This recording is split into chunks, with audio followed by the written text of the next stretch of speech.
Okay जी, let's start. Process costing average method. तो इससे पहले थोड़ा सा हम बैकग्राउंड जान लेते हैं। जब हमारे पास क्वेश्चन में ओपनिंग वर्क इन प्रोसेस मौजूद हो,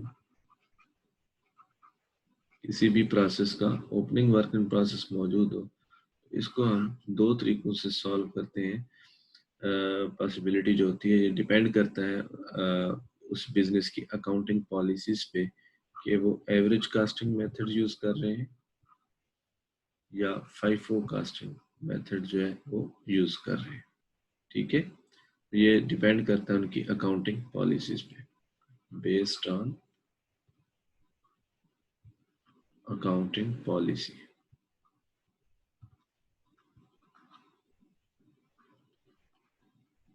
जो कंसिस्टेंसी के साथ चल रहे होंगे, किसी भी पॉलिसी को फॉलो करते हैं।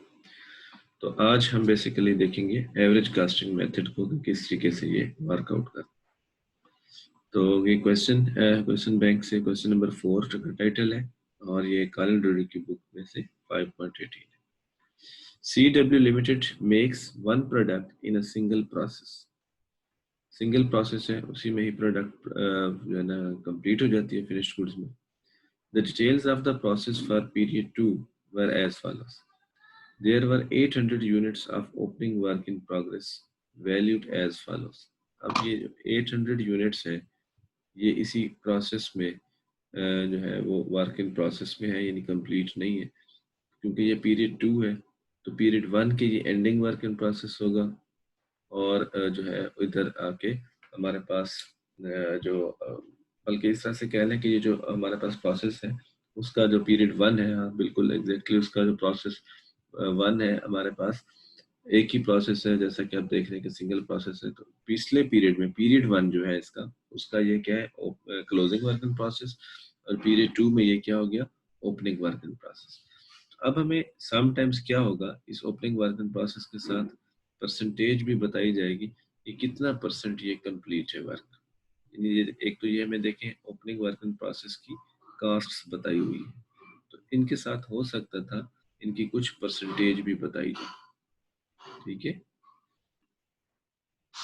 तो जब परसेंटेज बताई जाती है तो हमें पता चल जाता है कि उसमें मटेरियल कितना यूज हो चुका हुआ है, लेबर कितना परसेंट यूज हो चुकी हुई है और ओवरहेड्स कितना यूज हो चुकी हुई है। ठीक है, तो अब फाइफो और एवरेज में सिर्फ फर्क ये होता है कि एवरेज की जब हम बात करते हैं तो इस परसेंटेज को एक मोमेंट के लिए हम इग्नोर करते हैं, जैसा भी होता है। बस हम उनके ऊपर फर्दर जो इस दफा के नए एडिशनल हम यूनिट्स लगाते हैं मटेरियल के, तो उनके साथ उनको फिनिश्ड गुड्स में कन्वर्ट कर लेते हैं। जबकि फाइफो में थोड़ा सा इसकी कैलकुलेशन डिफरेंट होती है कि पहले कितना मटेरियल लग चुका हुआ है और अब इस प्रोसेस में हम उसके ऊपर कितना मटेरियल और लगाएंगे तो ये कंप्लीट हो जाएगा। ये थोड़ा सा डिफरेंट होता है। ये हम जब न्यूमेरिकल्स करेंगे फर्दर तो फिर ये बात आपको क्लियर हो जाएगी। तो सिर्फ अभी बताना ये सिर्फ पर्पस था कि ओपनिंग वर्क इन प्रोसेस के साथ एक तो कास्ट गिवन होगी और नॉर्मली समटाइम्स क्या होता है परसेंटेज भी गिवन होती है। ठीक है, उसके बाद during the period 1800 units were added to the process and following cost were incurred. Further जो अब एडिशन हुआ, जो तो ओपनिंग वर्क इन प्रोसेस पहले से पड़ा हुआ था जिसके ऊपर हमने काम करना है, और फर्दर जो इंक्रीज हुआ इसमें या इनकर्ड हुआ वो मटेरियल, लेबर एंड ओवरहेड्स हमारे सामने आ गया। उसके बाद there are 500 units of closing work in progress which were 100% complete for material, 90% for labor and 40% for complete for production overheads. A normal loss equal to 10% of new material input। तो इसका भी जरा ख्याल करना है कि जो 10% है वो किस इनपुट का लेना है। During the period was expected, the actual loss amounted to 180 units। Actual loss की भी वैल्यू बता दी उन्होंने। Each unit of loss was sold for £10 per unit। CW Limited uses weighted average costing method। Accounting policies उन्होंने बता दी। Calculate the cost of output for the period। और मैंने ये साथ ये मेंशन कर दिया है कि प्रोसेस अकाउंट भी कंप्लीट करें, कि हम इसको कंप्लीट वे से सॉल्व करेंगे, ना कि पार्शियल इंफॉर्मेशन जो है उसको सॉल्व करेंगे। ठीक है, तो अगेन हमारे पास प्रोसीजर्स जो है इस तरह के क्वेश्चन को सॉल्व करने के लिए स्टेप्स जो हमने बनाए हुए हैं। तो फर्स्ट स्टेप जो है हमारे पास वो क्या है, calculation of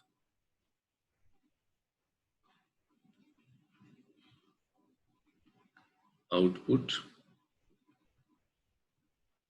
losses and work in process.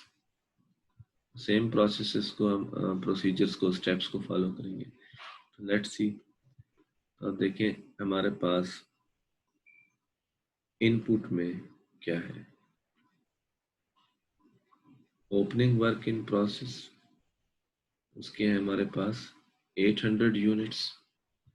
उसके बाद जो एडिशनल मटेरियल इनपुट है, एडिशनल इनपुट वो 1800 यूनिट्स।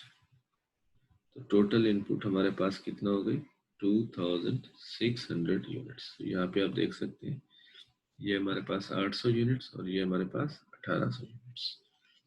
ओके, अब हम यहाँ से जो है लेस करते हैं नॉर्मल लॉस, यानी जो एक्सपेक्टेड लॉस है, that is 10% of new input.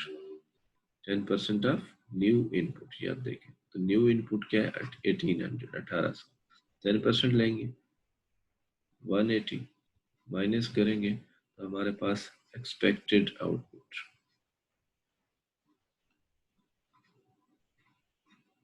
Sorry expected output हमारे पास बन जाएगी,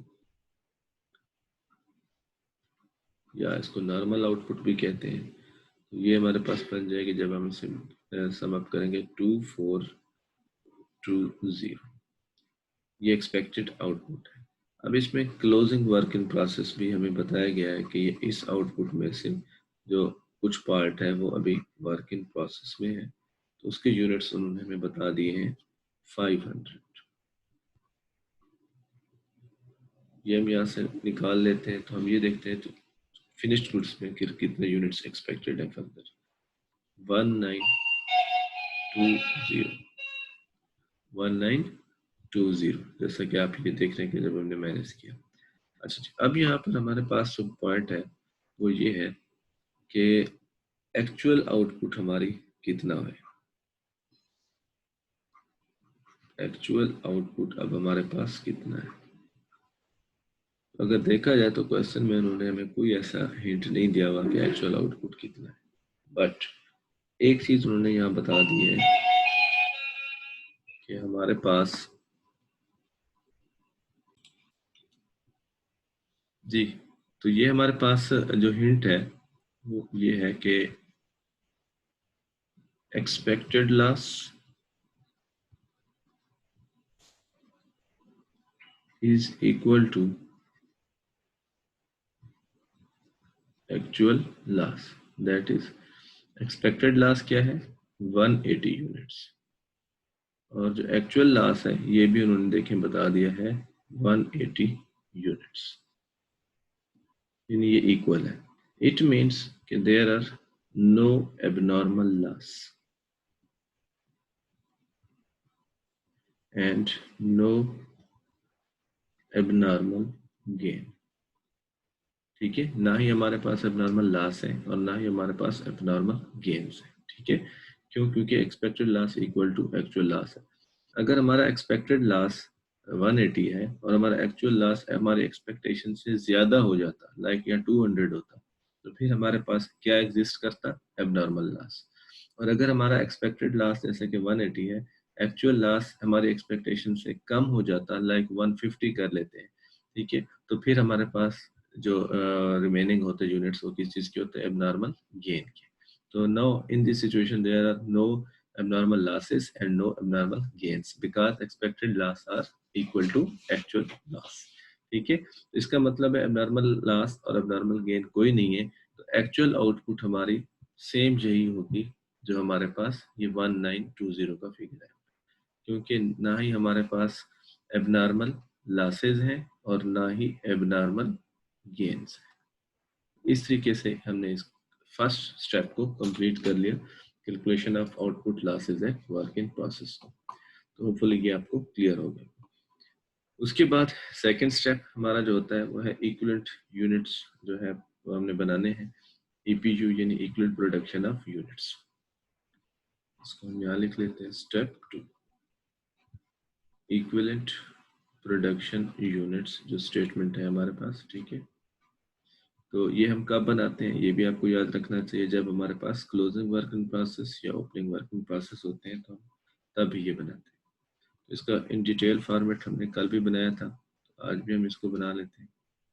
तो सबसे पहले हम यहाँ पर लिख लेते हैं इनपुट यूनिट्स, ठीक है। और यहाँ पर हम अगेन लिख लेते हैं जी पार्टिकुलर्स, अच्छा जी। उसके बाद यहाँ लिख लेते हैं आउटपुट, और अगेन हम यहाँ पर लिख लेते हैं जी मटेरियल, और इसकी परसेंटेज कंप्लीटेड एंड इसके यूनिट्स। उसके बाद लेबर सेम फुटिंग्स पे परसेंटेज कंप्लीटेड, ये परसेंटेज मीन परसेंटेज कंप्लीटेड, ठीक है। मैं यहाँ लिख नहीं रहा लेकिन आपने ये समझना है परसेंटेज कंप्लीटेड। और यहाँ पे ओवरहेड्स सेम ये चीज percentage completed and number of units. Okay जी, अब देखें हम सबसे पहले यहाँ पे क्या चीजें मेंशन करते हैं। ओके, इनपुट में हम नॉर्मली लिख लें कि हमारे जो यूनिट्स इंट्रोड्यूस हुए थे वो कौन कौन से हैं। एक 800 यूनिट से ओपनिंग वर्क इन प्रोसेस के, और एक हमारे पास क्या है नए इंट्रोडक्शन जो था इसमें 1800। तो ये मेरे पास क्या थे इनपुट यूनिट्स। अच्छा जी, पार्टिकुलर्स में अब मैं इसको थोड़ा सा सेपरेट कर रहा हूँ कि ये हमारे पास क्या हो गए इनपुट यूनिट्स हो गए, ठीक है। पार्टिकुलर्स में मैंने ये लिखना है, ये आउटपुट एरिया है सारा कुछ, कि हमारे पास जो यूनिट्स कंप्लीटेड है वो क्या है। अब आपने यहाँ पे थोड़ा सा गौर से इसको देखना है, समझना है। मैं यहाँ पे लिख रहा हूँ यूनिट्स कंप्लीटेड, यूनिट्स कंप्लीटेड। अब इसी पॉइंट पे अपने गौर से समझना इस बात को। अब ये जो यूनिट्स कंप्लीटेड है मेरे पास कितना है, जो एक्चुअल आउटपुट है 1920, ठीक है। अच्छा, अब ये जो यूनिट्स कंप्लीटेड है अगर आप इसको देखें तो इसमें हमारे पास ओपनिंग वर्क इन प्रोसेस वाले भी यूनिट्स हैं, और जो हमारे पास नया इंट्रोड्यूस थे इंट्रोड्यूस्ड यूनिट्स जो थे वो भी हैं, दोनों कॉम्बिनेशन है इसमें, ठीक है। अब हमने जब यहाँ यूनिट्स कंप्लीटेड लिखा तो ये इनमें हमने डिस्टिंग्विश इनको नहीं किया कि जो यूनिट्स कंप्लीटेड है ओपनिंग वाले हैं या जो हमने नए यूनिट्स हमने इनपुट किए थे वो वाले हैं। एवरेज कास्टिंग में हम ये फर्क नहीं रखते, जो भी यूनिट्स कंप्लीट हैं चाहे वो ओपनिंग में से थे चाहे वो नई इनपुट में से थे, हमने उनको इकट्ठे ही यहाँ पे लिख लेना है यूनिट्स कंप्लीटेड। जबकि जब हम FIFO करेंगे तो फिर हम यहाँ पे इनको सेपरेट करेंगे कि पहले कौन से यूनिट्स कंप्लीट हुए और बाद में कौन से यूनिट्स कंप्लीट हुए। तो ये अपने पॉइंट्स ध्यान में। एवरेज कास्टिंग में हमने ये नहीं देखना कि ये ओपनिंग वाले कंप्लीट हुए हैं या नए इनपुट वाले कंप्लीट हुए हैं, हमने जितने भी यूनिट्स कंप्लीट हैं जस्ट उनको टोटल यहाँ पे मेंशन कर। अब देखें यूनिट्स कंप्लीटेड अगर 1920 है, इन पे 100% मटेरियल है, तो ये हमारे पास 1920 100% लेबर है, ये यूनिट्स भी 1920 100% ओवरहेड्स है, ये भी 1920, राइट। उसके बाद क्लोजिंग वर्क इन प्रोसेस, ठीक है। उसके जो यूनिट्स हैं वो 500 है। अब इसकी हम देखते हैं जी परसेंटेज ऑफ कंप्लीशन क्या है, डिग्री ऑफ कंप्लीशन क्या है क्लोजिंग वर्क इन प्रोसेस की।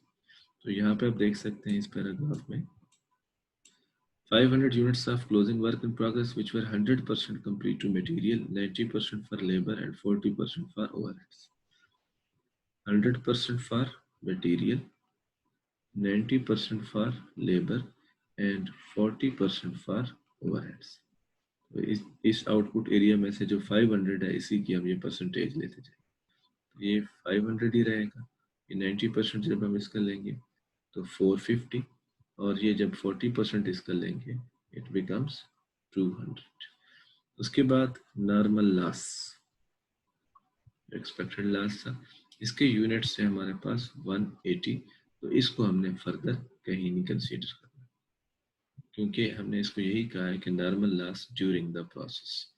अगर ये normal loss at the end of the process होता, ठीक है, और उसकी कोई डिग्री ऑफ कंप्लीशन भी दी जाती सेम ऐसे जैसे क्लोजिंग वर्क इन प्रोसेस की है, तो हम उनको यहाँ पर मेंशन करते हैं। और अगर एबनॉर्मल लॉस होता तो उसको भी हम यहाँ पे मेंशन करते हैं। assumption ये है कि वो एट द एंड हुए हैं, या अगर फर्दर उनकी डिग्री ऑफ कंप्लीशन दी जाती तो परसेंटेजेस ले लें। That's it.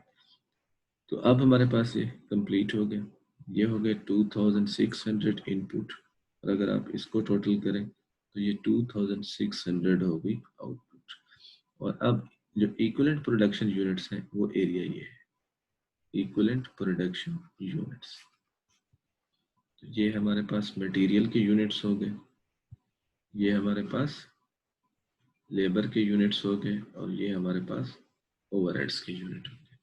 इनको प्लस करते हैं तो 2420, और इसको प्लस करते हैं तो 2370, और इसको प्लस करते हैं तो 21 and 20।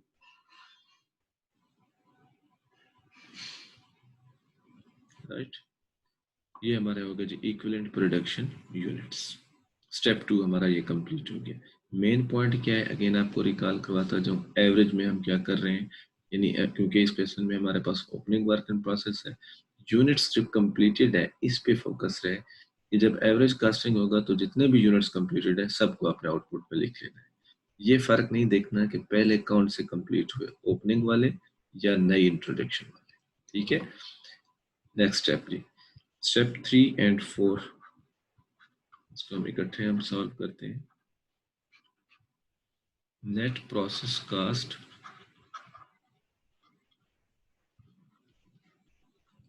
And per unit cast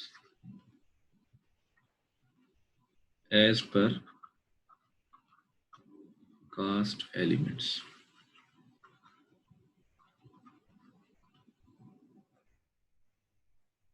ठीक है जी, इसमें हमारे पास एलिमेंट्स ऑफ कास्ट मौजूद हैं, जैसा कि आपने देखा, direct material, direct labour and production overheads.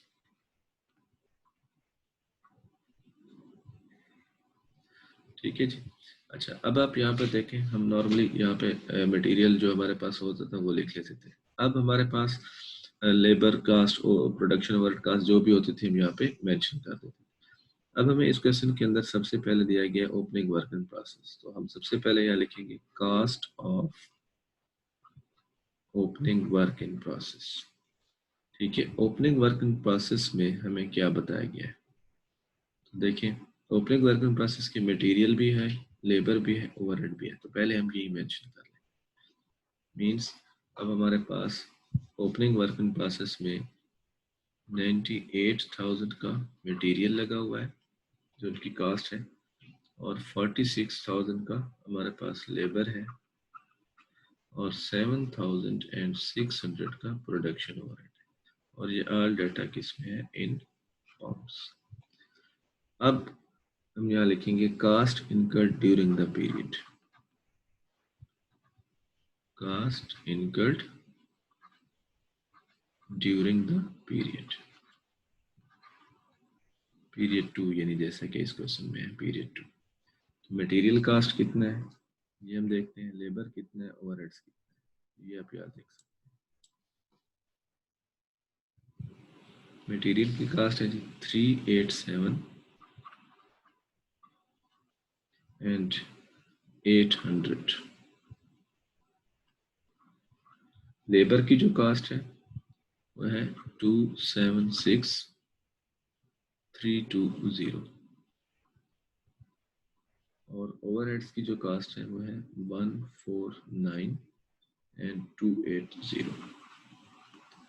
ठीक है, और इस तरह से आप इनको क्या करें, प्लस कर लें। तो ये आपके पास आंसर्स आ जाएंगे। मटेरियल 485,800 और लेबर का 322,300 और ओवरहेड्स का 156 एंड 880। अब यहाँ से अगेन आपको याद हो रूटीन का वर्क। स्क्रैप वैल्यू अगर गिवन है नॉर्मल लॉस की तो वो हम क्या करेंगे, माइनस कर देंगे। तो यूनिट्स है स्क्रैप के 180 और स्क्रैप का रेट है 10 पर यूनिट। ये हमें क्वेश्चन में गिवन है, यहाँ पे आप देख सकते हैं। Normal loss equal to 10%, the period was expected, the actual loss was this, and each unit of loss was sold for 10 pounds per unit. Okay, तो ये हमारे पास बन जाएगा 1800, माइनस कर देंगे, यहाँ पे कोई ऐसी बात नहीं है, तो हमारा आंसर आ जाएगा नेट प्रोसेस कॉस्ट। आंसर करते हैं 484,000, 322,300 एंड 156,880। ये हमारे पास नेट प्रोसेस कास्ट। इनको डिवाइड करेंगे इक्विवेलेंट प्रोडक्शन यूनिट्स पे, तो हमारे पास आंसर आ जाएगा पर यूनिट कास्ट। तो इक्विवेलेंट प्रोडक्शन यूनिट्स जो मटेरियल के हैं हम ईपीयू से अब देखेंगे। देखें 2420, 2370, 2120। तो ये है हमारे पास ही 2420, 2370 एंड 2120 यूनिट्स। ये आल क्या है हमारे पास, यूनिट्स। जी डिवाइड करते हैं हमारे पास, देखते हैं क्या फिर रिजल्ट्स आते हैं। 484,000 divided by 2420, that is pound 200। 322,300 divided by 2370, ये हमारे पास आ जाता है pound 136। then 156,880 divided by 2120, ये हमारे पास आ जाता है pound 74। ठीक है, और अगर आप इनको टोटल करना चाहें तो कर सकते हैं, plus this all is 410 pounds। ठीक है, ये टोटल एवरेज कास्ट। ओके, तो ये हमारा स्टेप 3 और 4 कंप्लीट हो गया। इसमें कोई ऐसी कॉम्प्लिकेशन नहीं थी, सिर्फ एक पॉइंट नया ऐड हुआ है ये। ठीक है, ओ cost of opening work in process. Step 5 में आते हैं जब स्टेटमेंट ऑफ इवैल्यूएशन।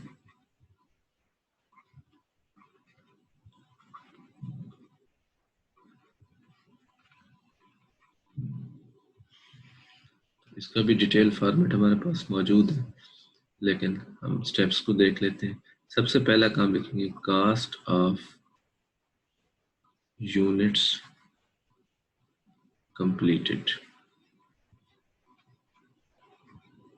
ठीक है, cost of units completed. Okay, यहाँ पर भी अब आपने ख्याल रखना है जब एवरेज कास्टिंग है या FIFO मेथड है। ठीक है, ये दूसरा एक स्टेप आपको बता रहा हूँ। तो जो आपने EPU में जैसे यूनिट्स लिखे हुए हैं जिस रूटीन में, आपने वैसे के वैसे वहां पर लिखने हैं।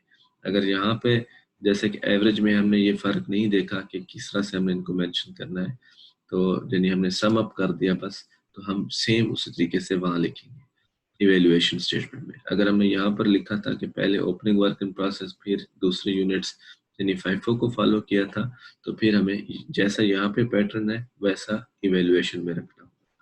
अब हमने यूनिट्स जो कंप्लीट किए, जो एक्चुअल हमारी आउटपुट थी 1920 यूनिट्स है। ठीक है, तो ये मैंने आपको पैटर्न या फॉर्मेट इसका बताया हुआ है, तो उसमें हमने ये यूनिट्स एक कॉलम्स फॉर्म में बनाए हुए हैं। यानी कॉलम फॉर्म में हम उसको लिखते जाते हैं। आप ऐसे भी लिख सकते हैं और उस तरह से लिखना चाहें भी आपकी मर्जी। पाउंड 410 1920 मल्टीप्लाइड बाई 410, तो ये हमारे पास जो वैल्यू आ जाती है 787,200 पाउंड्स की। उसके बाद cost of closing work in process.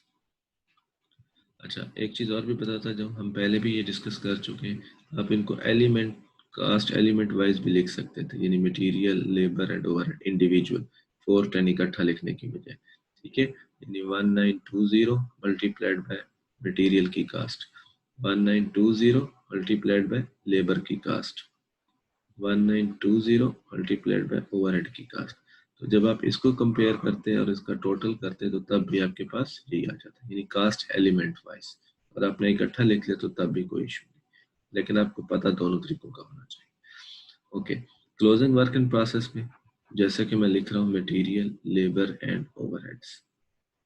ठीक है, तो सेम अब देखते हैं इक्विवेलेंट प्रोडक्शन यूनिट्स में। तो वहाँ पे आपको मटेरियल के यूनिट्स 100% कंप्लीट मिले थे, लेबर के हमारे पास 90% थे यानी 450, और ये 40% यूनिट्स हैं यानी 200 यूनिट्स हैं ये हमारे पास। इनको मल्टीप्लाई करेंगे इंडिविजुअल इनके अपने रेट से।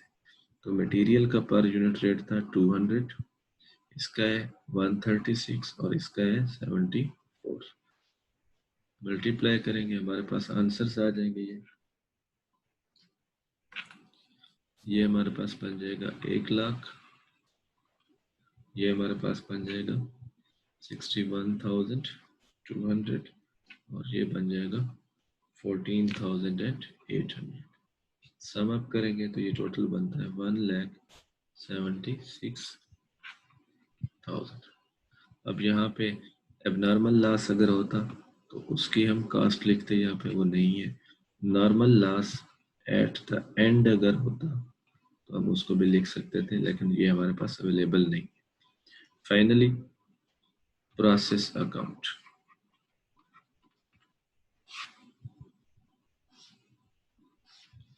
इनपुट में ओपनिंग वर्क इन प्रोसेस 800 हमारे पास यूनिट्स है और उनकी टोटल कास्ट हमारे पास क्या है। और जो एडिशनल हमने इनपुट किया यानी मटेरियल के पॉइंट ऑफ व्यू से 1800 यूनिट्स, और उसकी जो कास्ट थी हमारे पास 387,800। ठीक है, ये मैं मेंशन कर दूं। अब ये जो ओपनिंग वर्क इन प्रोसेस है इसकी जो कास्ट आपके पास यहाँ पर गिवन है, मटेरियल, लेबर एंड ओवरहेड्स, ये आप क्या करेंगे, इन सब का सम अप कर लेंगे, टोटल कास्ट उनकी क्या पड़ रही थी जो ओपनिंग वर्क इन प्रोसेस में हमारे पास यूनिट्स थे। जब आप इनको सम अप करते हैं तो ये बन जाता है 151,600, 151,600। उसके बाद आपने लेबर को लिखा और फिर ओवरहेड्स को लिखा। लेबर की जो हमारे पास कास्ट है 276,300, और जो ओवरहेड्स की कास्ट है वो हमारे पास 149,280। तो ये हमारे पास 2600, और ये हो गया हमारे पास 9,65,000।